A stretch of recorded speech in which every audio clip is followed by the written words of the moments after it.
In a quiet Jaffna morning, a girl named Vithya steps toward school with quiet determination and a hopeful future. Her daily path mirrors countless hopeful journeys cut short by violence that shatters a community. Neighbors recall her as quiet and studious, dreaming of becoming a teacher who would guide others. The day the city's clock forgot its rhythm, May 13, 2015, began like many others in Pungudutivu.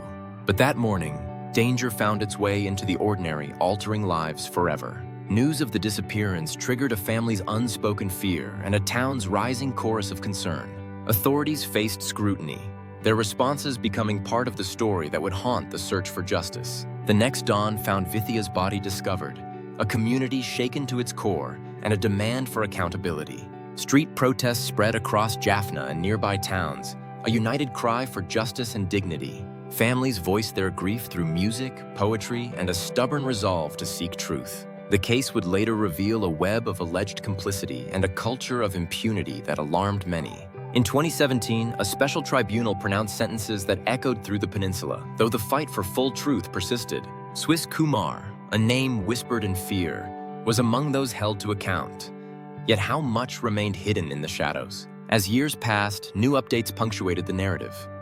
Open warrants and renewed judicial scrutiny kept the memory alive. Protests continued, connecting Vithya's case to broader struggles against gender-based violence and militarization. Vithya's mother, Saraswati, spoke with trembling resolve, a voice for the voiceless in grief and anger. The case became a symbol of systemic failures and a call to reform policing and accountability. In memory of Vithya, communities pledged to protect children on their way to school, to keep memory from fading. The broader Northeast communities carried the weight of this memory, resisting militarization and demanding accountability. Vithya's plight echoed earlier victims, reminding us that every life matters and every voice deserves to be heard. The legacy of her story calls for justice that is swift, transparent, and free from fear of reprisal. The video honors not just a tragedy, but the resilience of a culture that refuses to be silenced. Through memory, the nation learns to protect its children and demand accountability from institutions entrusted with safety. In 2025, new developments stoked both hope and caution, reminding us that justice is a continuing journey. The story remains a powerful reminder of gendered violence and the ongoing struggle for dignity in post-war Sri Lanka.